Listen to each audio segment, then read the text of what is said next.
to share something with you that might put me in a very negative light. Yeah. Relationships are not my forte. See if someone grabbed up my wife or something completely different ballgame. I'll walk away from here, and this has been like a therapy session.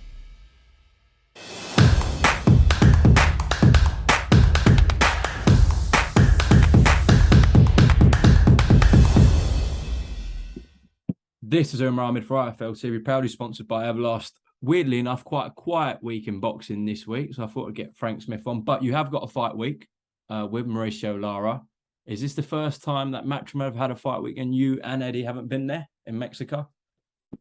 No, Eddie's there. Eddie's on his way to Mexico now. Oh, is he gone? He's via Australia. He's going there. I'm actually going out to Abu Dhabi in the next couple of days. So I got some meetings. It's the first time I've missed 2 shows in a row, though. That's just the first time I really ever missed a show. So it's a weird feeling for me. Yeah, I bet it is.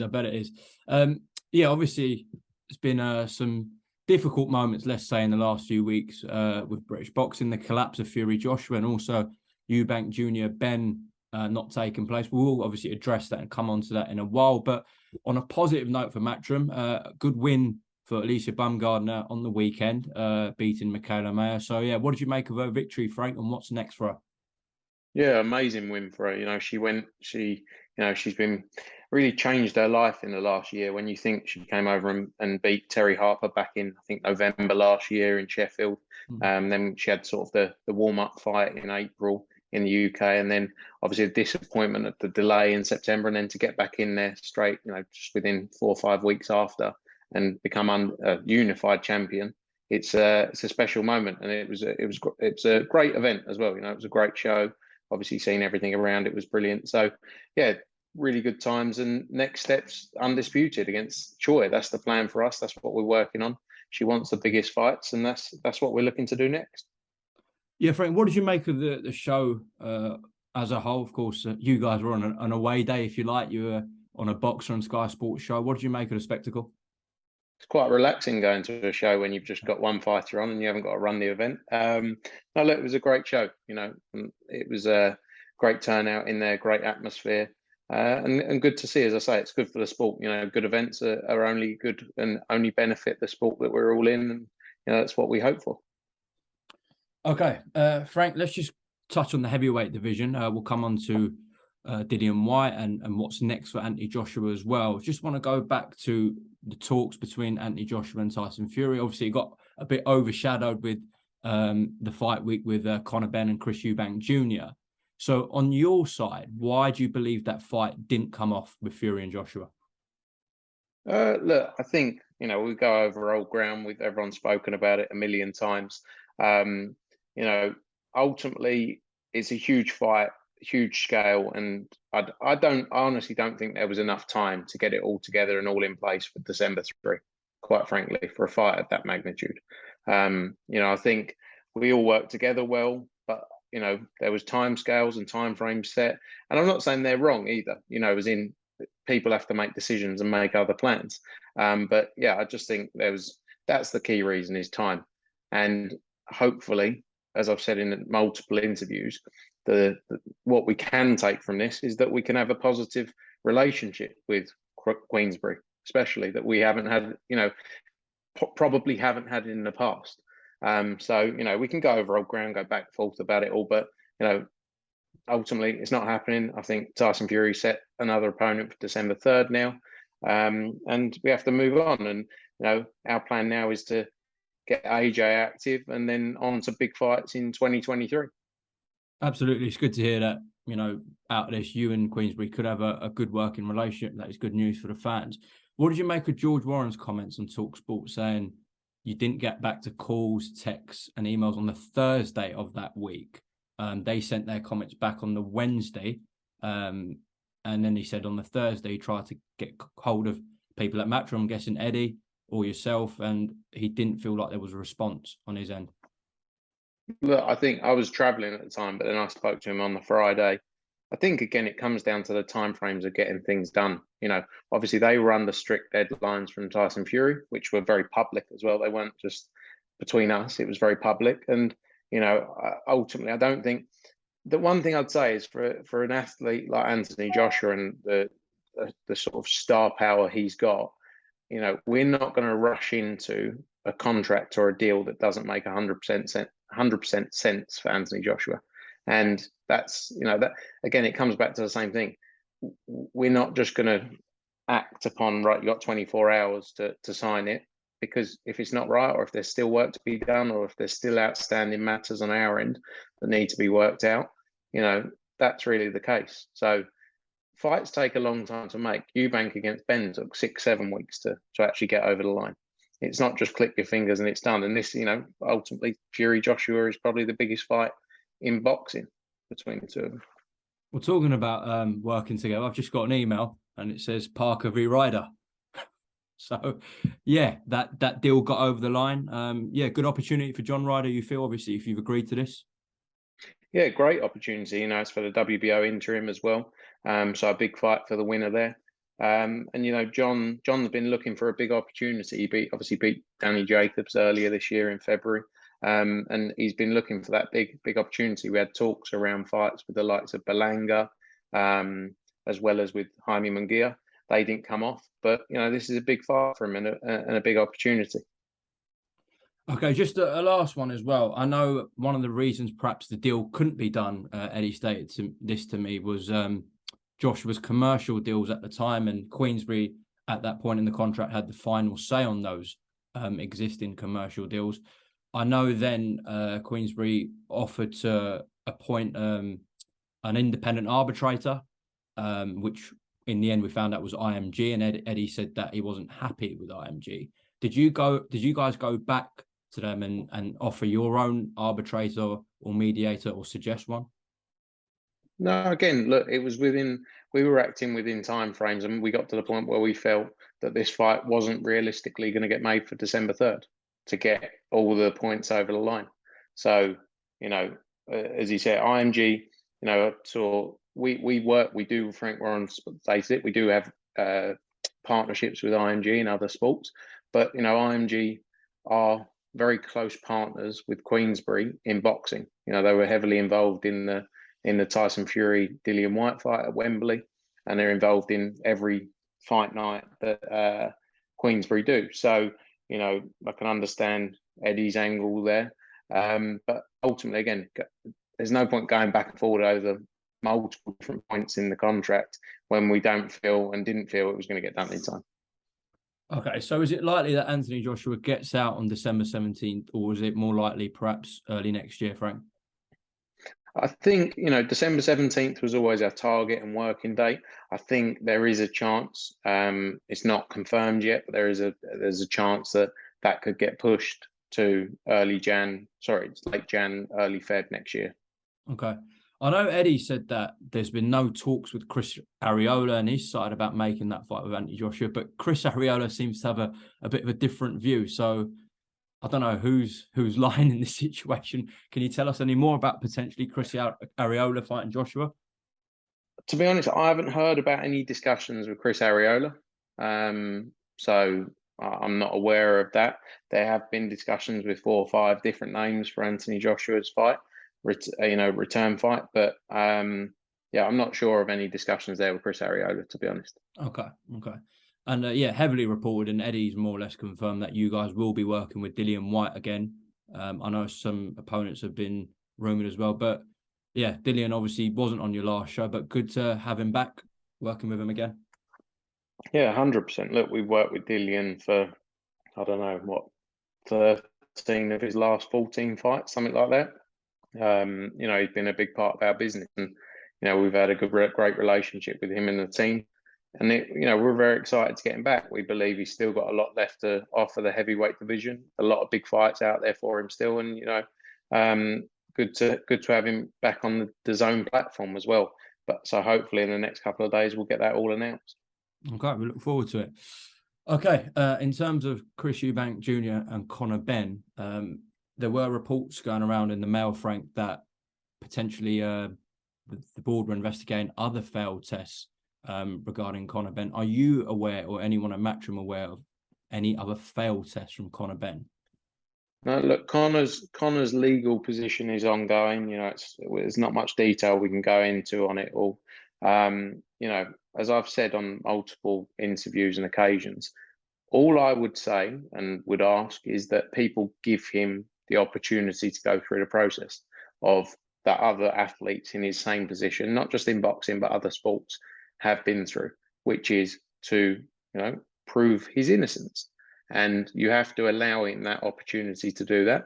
And once that process is played out, whether that's, 2 weeks, 3 weeks, a month, then judge him and then have your opinion on him. So look, a lot of it's ongoing. It's hard to go into too much detail of it all because it is an ongoing legal case. And, as much as I'm sure Conor Benn would like to come out and talk about it, he has to do things in the right way and for the good of his long-term career.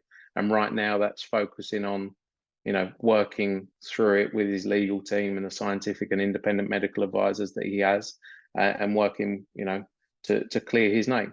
So that's the focus now. And as soon as he can talk, we can talk and give more details, we'll be able to follow through. But, there's obviously ongoing investigations with the British Boxing Board of Control. Okay. When the relevant parties, if you like, were made aware of the failed test, which I believe was on the 23rd of September, how comes the B sample wasn't requested then? You have to, a lot of the times with a B sample, you have to have a person there as part of the testing. So your own independent attendee, so a specialist ultimately. So that is something that does take time. When everyone was made aware at that point, everyone took their own independent medical advice based on the results of the test as well. So in terms of, and that's the area where there's still lots of discussion and lots to come out, because there's more to it than just he tested positive. We've seen it before with other athletes who have tested positive that, following investigations, whether it's the amount in the system, whether it's how it got there, there's a lot of work still going into that. So, that's with the B sample, we'll have news soon, I'm sure, when we can talk about, as I say, around the testing of the B sample. Okay. So is what you're saying, Frank, then, had you requested the B sample then and that come back positive, which is obviously 99% likely it would have, that Conor couldn't have proved his innocence in that period? Is that what you're saying or not?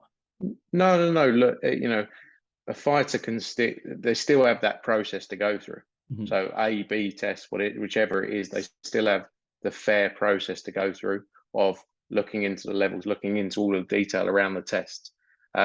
So regardless of whether it's A sample, B sample, you still have that. So he still would have been in that position to have the hearing or whatever we call it at the time. Ultimately, it was taken out of his hands anyway, and the British Boxing Board of Control decided to not sanction the fight. Okay. Now, whatever happens with Conor's situation, at this point, there's a positive test. The fight was going to go ahead unless the British board, obviously, who intervened. If the fight did go ahead and God forbid something bad happened, there was permanent damage. I'm not just talking about Chris Eubank Jr., any opponent who steps in with someone who's failed a positive test morally. How would you accept that morally if a promoter goes ahead with that? Yeah, look, but ultimately the safety is within the sport, and the safety of the athletes is paramount to us and is paramount to everyone involved. And the British Boxing Board of Control are the regulators of the sport, and they have to investigate all of these matters and the detail around it. As I say, everyone involved at that time and now as well took their own private medical investigation, undertook that with their own people to make a decision. And ultimately, it's not our decision. It's not Conor Benn's decision. It's not Wasserman Boxing's decision. At that point, it's either Chris Eubank Jr.'s decision or the British Boxing Board of Control. They're the two people who can, at that point, have authority over what they decide to do. Chris Eubank Jr. can decide not to fight, and the British Boxing Board of Control can decide not to sanction the fight. But at that point, the medical advice was taken by all parties, and the parties were happy to continue at that point. As I say, we'll never take away, and the safety of every athlete and every boxer is paramount to us. And we've been in the business of boxing for close to 40 years now. So that will always be the case for us. And ultimately the British Boxing Board of Control made their decision, and we respect that completely. We could have. I think the main thing to point out is we could have gone down other routes, whether it was another entity sanctioning the fight, like another boxing commission coming in to sanction the fight. We could have had a High Court hearing, but we didn't want to do these things.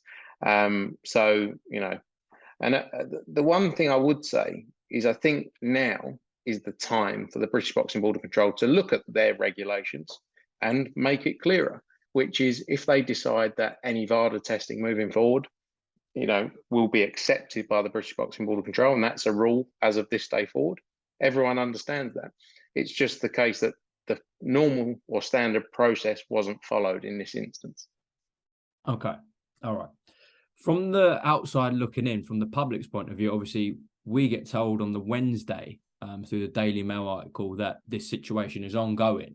So, yeah, as I said, from a boxing fan's point of view, public perception, it's like how many other times has a VADA test come back positive and the fight still carried on without the public knowing that someone's failed a test? Can you see that, why people would say that, Frank? Yeah, look, for sure. But I think there has also been multiple other times where fighters have failed VADA tests. Maybe not so much in the UK, but fights have then gone ahead because various parties, again, as we would have done and did in the situation, took their own advice, took their own, as well as the commission or the licensing regulatory body, had a detailed investigation into it. So it's not the first instance where someone's failed a VADA test and a fight's gone ahead. We've seen that much more in the US because, there's been a lot more testing by VADA in history in the US. I think that's important to point out as well, that those fights that have gone forward in the past following a positive VADA test are because there has been a further investigation by the relevant parties into it. Okay. So at that point where you found out on September 23rd, what was your conversations with Conor Benn? Was your initial reaction to go, this show can't go ahead? Because at that point, you're saying you didn't have the information about the testing, which was then shown to Wasserman and Chris Eubank Jr. But at that point, are you thinking this show just has to be called off? Well, at that point, there's the legality point, which is the opposing fighter obviously has the opportunity to say, regardless of whether you want to prove your innocence or not, currently you've tested positive for a substance, so I don't want to go ahead. That's within their right. And then obviously the British Boxing Board of Control's position on the matter. At that point, obviously it was a discussion with all the relevant people involved. Conor Benn, as many people, or as he said on multiple occasions, has throughout the period insisted upon his innocence in the matter. And, ultimately, at that point, it was a discussion as well with the British Boxing Board of Control to go through the process that we'd seen in the past and been through with previous occasions. Just finally on this as well, why do you think it took 15 days to take action, whether it's from your side, whether it's from the board side? Why did it take so long to take action? Ultimately, that's a decision the board made and a call they made. I can't say why it took that period of time.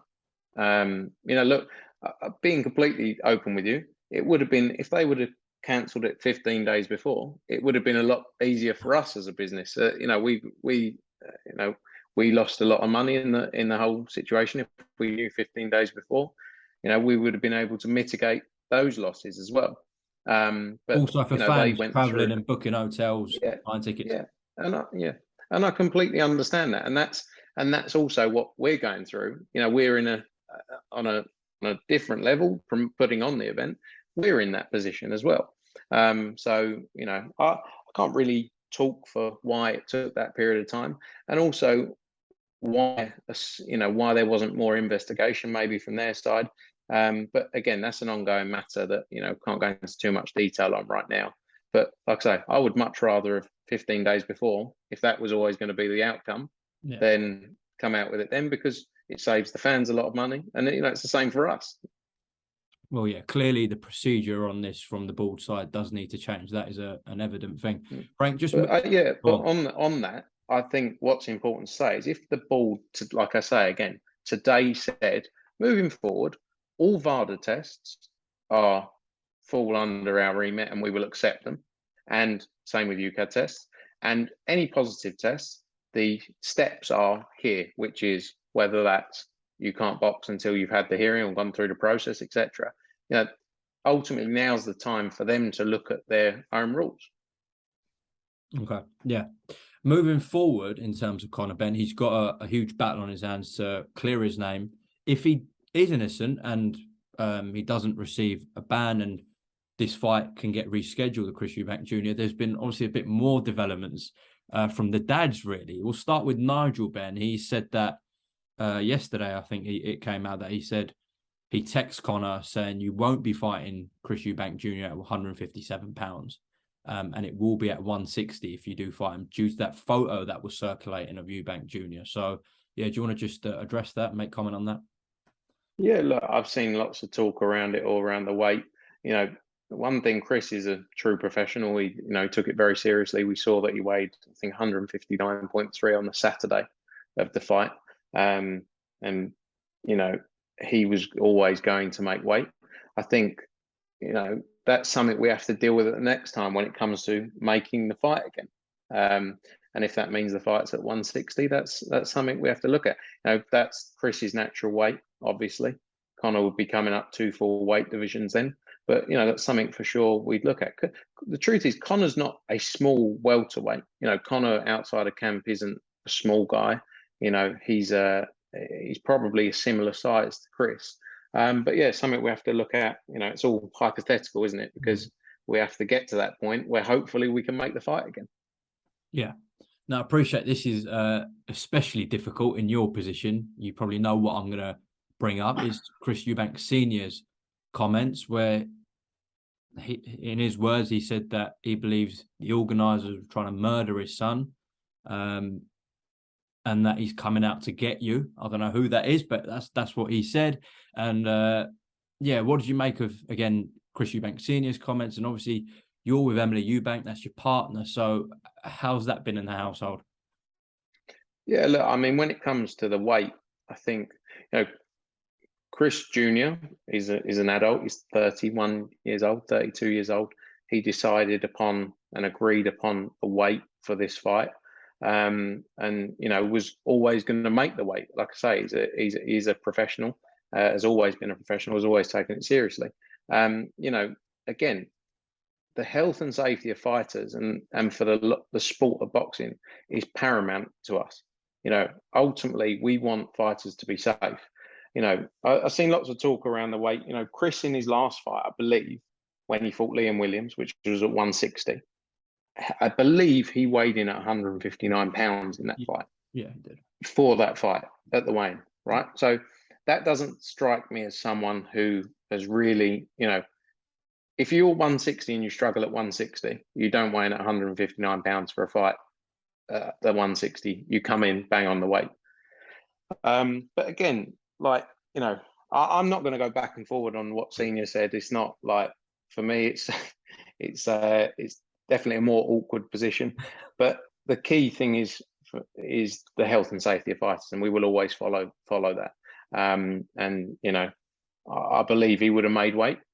There's been a lot of talk about the rehydration clause, etc. It wasn't 160; it was nowhere near 160. But Chris isn't a big, like I said earlier, he's not a big guy. He won't go away and put on a ton of weight, between the period. But it was nowhere near 160. I can promise you that.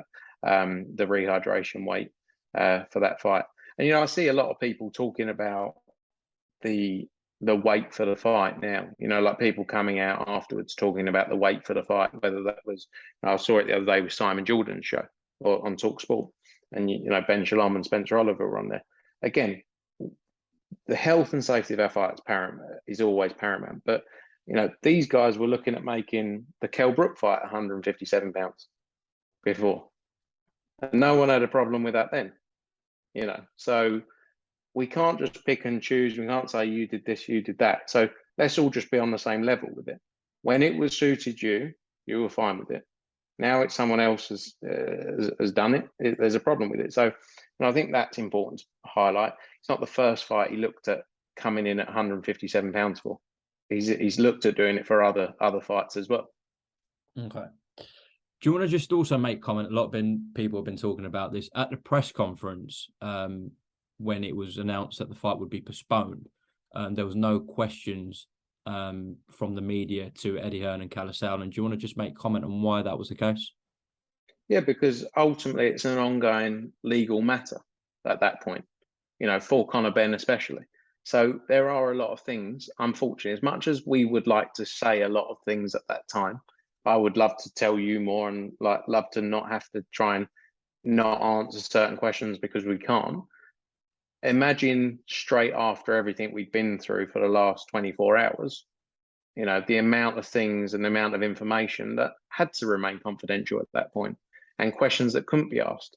It would be much easier if we could just answer every question, but because of the situation, we couldn't. And Eddie, I'm sure, and I'm sure Kalle as well, would love to have been able to. You know what they're like. They love answering questions. But at the same time, there's difficult questions in there that at that point in time can't be answered, which is unfortunate. And also, it wouldn't have. The truth is, if they sit up there and go, sorry, can't answer that, sorry, can't answer that, people will moan and complain. We prepared a statement, we came out and gave as much information as we could at the time. Okay. In terms of Simon Jordan, you mentioned it. What did you make of him calling Eddie Hearn a coward? Well, I don't know. Look, I won't go back and forth with people. Simon Jordan isn't he like a failed businessman? Simon Jordan, who's ended up on the radio. So is what it is. All right, Frank. Well, listen, as I said, appreciate that. It's been a difficult couple of weeks. I can imagine sort of the work that's going in the office for you guys at this point. Is there a final message to the fans, to the public about this situation? Because I said it has been a difficult situation, and I think people's perceptions maybe have changed about yourself. So is there a message to people watching this? Yeah, look, ultimately we love the sport, and not just me, but we've been in the sport as a business, as I say, for 40 years. Everything we do, we always aim to do with the best intentions of the sport and to continue growing it. It was an unfortunate situation we went through 2 weeks ago now, or 10 days, 13 days ago, whatever it was. And not a situation we wanted to go through. But I think I'd say we all want to answer questions and we all want to give you as much detail as possible, but we'll be able to give you that when we're in a position to do so and when we're allowed to do so. I'd just say in terms of Conor Benn himself, is give him the opportunity and then have your opinion. So allow it to play out, and then whatever you think, if you think the same at that point because of what, fair enough. But give him that opportunity because he's a 25, 26-year-old guy, and this could change his life. So just allow him that opportunity to do that. And as I say, everyone's welcome to their opinion, but we all need facts in order to actually have an informed opinion. And we're all guilty of it as well. We're all guilty in all walks of life, jump into conclusions, not just on this matter, but any matter. And that's the world we live in now. But I'd just say, allow that situation to play out. And, if at the end of it, you're right, you're right. And you can say whatever you like. Okay. Well, I said you got a show in Mexico with Mauricio Lara this weekend. We know Katie Taylor's obviously headlining at the end of this month. What else have we got in store for the rest of the year, Frank, on DAZN? Yeah, no. So those cards you mentioned, be good to see Mauricio Lara back out, Katie Taylor back following a great win against Amanda Serrano. November 5th, you got Bivol Ramirez, first show in Abu Dhabi, which we're very excited for. You got Cameron McCaskill on that card. Zelfa Barrett challenges for the world title. Galauya Fire, Kalya Fire, Campbell Hatton, Pete Diaz, packed show on there.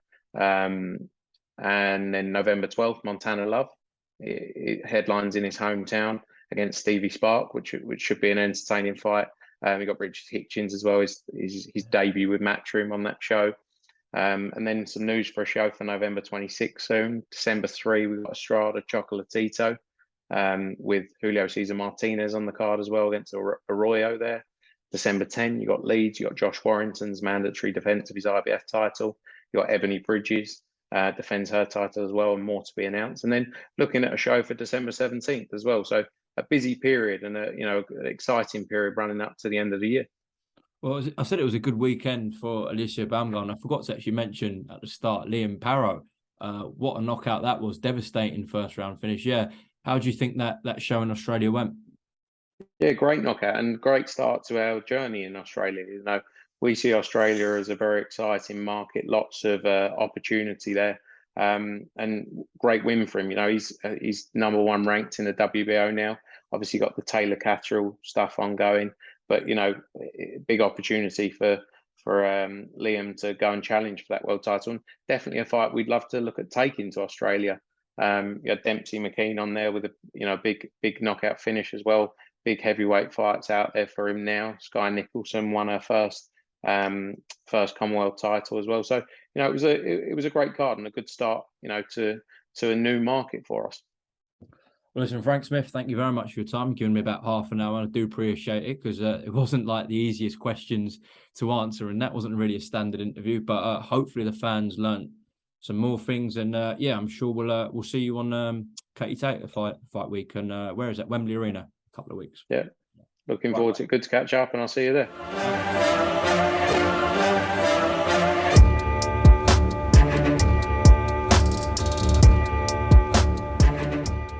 I'm going to share something with you that might put me in a very negative light, yeah. Relationships are not my forte. See if someone grabbed up my wife or something, completely different ballgame. I'll walk away from it, and this has been like a therapy session.